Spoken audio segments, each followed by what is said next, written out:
dawadayaal ujeedaan ee buuraha faranaya waa ciidanka daraawiishta maamul goboleedka deegaanadii howlgallada ay ka wadeen buuraleyda gobolka bari ee maalmihii dalku ay ka socdeen weeye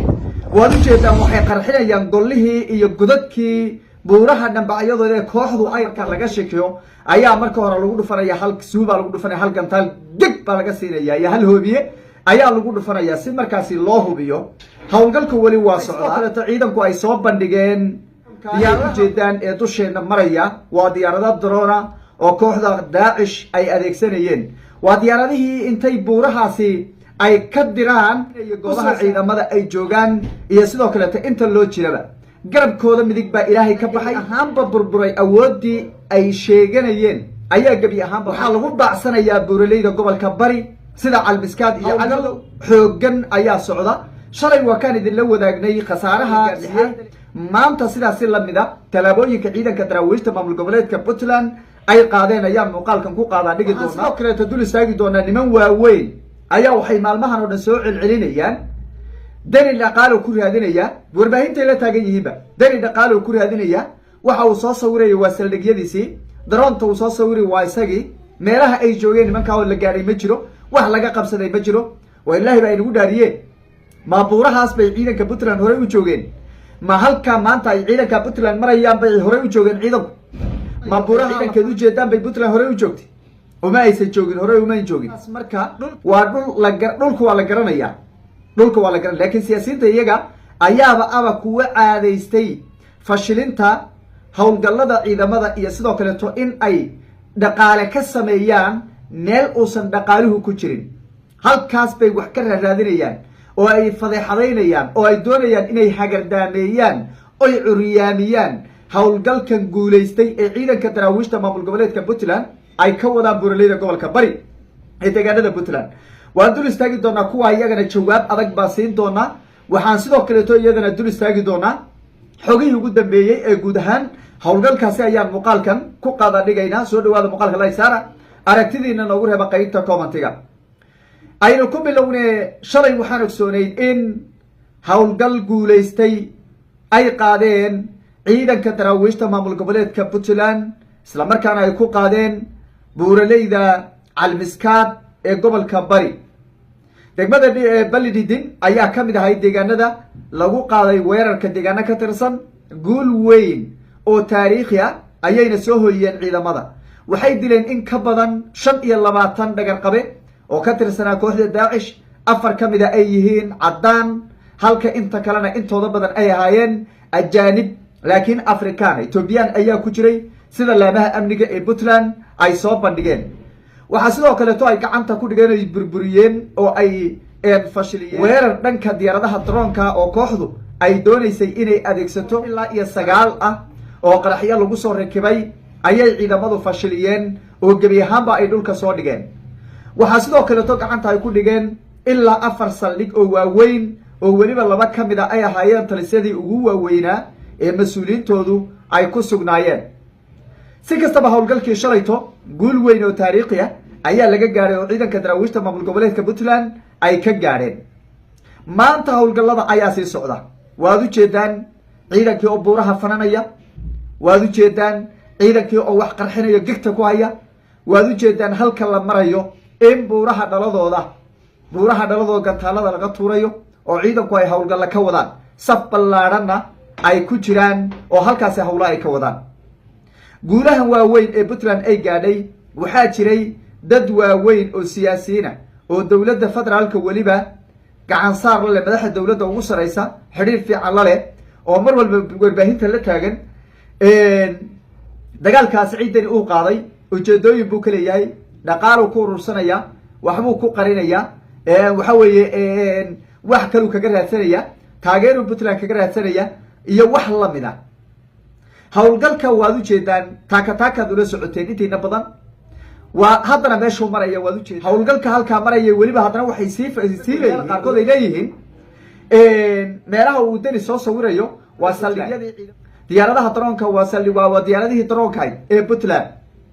maa ragga telegramka fiiriya telegramka aada maa ragga meydadkooda aad aragsan ee madaxa wada fujisan ma kuwii puntland la laayeyba ciidankii puntland miyaa islaayey yaa ahaay daroontan puntland daroontan markaasoo cabaa puntland hadday iyadu lahayd maxay u jejabinaysaa maxaa loo jejabinayaa waa iyadoo la qarxiyaad aragtaan iyadoo lasoo dejiyo gantaa lagu dhiftaad aragtaan iyadoo la furfurayaad aragtaan waxaasoo dhan ma puntland baa lahayd puntland ma buuraha dhaladooda ku sugnayd puntland buuraha dhaladooda miyay ku sugnayd puntland ba ilaahay baa inugu dhaariyey beenta iyo sidoo kaleeto waxa waxba kaba jiraanka ee ragga waaweyn ay adeegsanayaan fiiri adiga iyo sida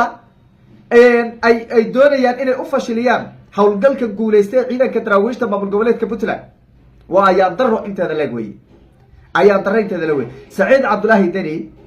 dhaqaale dadkiisaa ugu filan oo dalkiisaa ugu filan dekaduu leeyahay shacabkiisa canshuur bixiyaal weye canshuurtay bixiyaan wadamada dariska o dhan buu dhaqaalahu aadaa oo waxa weye becshirooda ay aadaa canshuura dhaqaalaha uu baahan yahay maxay tahay uga baahan yahay waxa weeye inuu waxa weye dhulkiisa uu xoreynayo dhaqaale ku raadsado hadduuse raadsaday dowladda federaalka ayd baaba raadsatay isaga muxuu kaga duwan yahay soo dowladdii maaha middaa raadsanaysa nalaga kabo wejiga labaad wejiga saddexaad u bixisay meel la aan qabanin so dowladdii federaalka ma taama laga hadlo oo la dhaho dowladdii federaalka ayd dhaqaalay ku raadsanaysaa dagaaladii oo horey uma wada ma la dhaho ayaan daro inteeda leeg weeye howlgalkan waa guulaystay meel fiican buuna maraya ciidanku maanta khasaaraha dhimashada iyo dhaawaca weli ma aysan soo bandhigin deegaano horle ayay gacanta ku dhigeen welina howlgalku waa sii socdaa sida saraakiishu ay horey u sheegeenna waxay sheegeen in maalmo kooban 3 maalin 4 maalin aysan ka badan doonin insha allahu sida ay u qorsheeyeen in gebi ahaanba laga ciribtiro kooxaha khawaarijta deegaanada puntland gaar ahaan buuraleyda gobolka bari ee ay kaga sugan yihiin howlgalku sidiibuu u socdaa cidda wax ku darsan karta ee ama dhaqaale ku darsanaysa ama af iyo gubaabo ku darsanaysa ama waxa weeye garab istaag iyo qoriga qaadanaysaba intaba adeer waa loo baahan yahay wixii intaasi dhaafsiisanoo laakiin been iyo propagando iyo kuwaas caadaqaatayaasha ee howlgallada ciidamadu ay wadaan mar walbo xagal daaciya ay wadaan cidna laga dhegaysan maayo dhanka kaleeto madaxweynaha maamul goboleedka puntland ee jubbaland aan dhahne axmed madoobe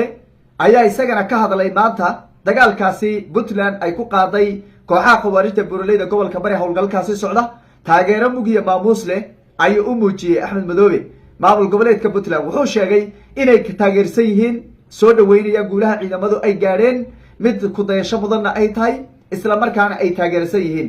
waxaan maqli jiray nin qayrkii loo xiro uu soo qoyso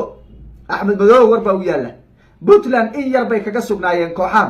oo buuraley ah dhul istraatiiji oo intay sahansadeen ay galeen oo sanado badanna ay dhagaraha ay shacabka ku dhibaataynayaan ay kasoo abaabulayeen weeye dhulka la galaya waa dhul hawda oo buura ah weeye ciidankuna waa kuwa sii faranaya daqiiqado kooban bay rabaan maalmo kooban bay rabaan inay kusoo afjaraan gebi ahaanba haddana intii badnaydba dhulku waa laga saaray meelo yar bay ku dhumaalaysanayaan oo iskugu urureen oo ay ku carareen intiina waa looga sii dhaadhacay oo lagama hadhin laakiin axmed madoobe war baa u yaalla axmed madoobe 14 sano iyo magaalada kismaayo oo dhinacna loo dhaafin war baa u yaalla marka warka u yaalla waa nin qayrkii loo xiro soo qoyse waan eegi doonaa isagana tallaabada u qaado si kastaba howlgalladaasi puntland ka socda meel fiican ayay marayaan shacabku way garab istaag ba u muujiyeen ciidamada hablaha waxaa la arkaya run ahaantii door muhiima ka qaadanaya sawaayadaha hilibka adduunka sidaa unu dubaya maantoo dhan dabkaa kor taagan qurba joogtu sidaasi lamid ah way gubaabinayaan dal iyo dibadba marka reer puntland buurahaasay u dareereen inay kooxaha iska saaraan oy dhulkooda ka saaraan oo puntland ay noqoto dhul ka gees masallaha meeshaad rabtaa dhigan karto oo meeshaad rabtaa ad seexan karto marka reer puntland way dareereen annaguna waa ku taageersanahay ciidanka daraawiishta ee naftood hurayaasha puntland waxaan leenahay guulaysta wayna garab taagannahay horay u socda insha allahu tacaala waxaan rajaynaynaa inaad muddo kooban idinkoo bad qaba khasaarihiinu yar yahay aad dhulkiina iyo deegaanadiina aad gacanta kusoo qaban doontaan oo kooxahaasi aad midaad dishaan iyo madad qabataan aad ka dhigi doontaan ayaan rajaynaynaa guusha aad gaadheen iyo mid kasi weyna waa idiin rajaynaynaa insha allahu tacaala horay u socda ayaan leenahay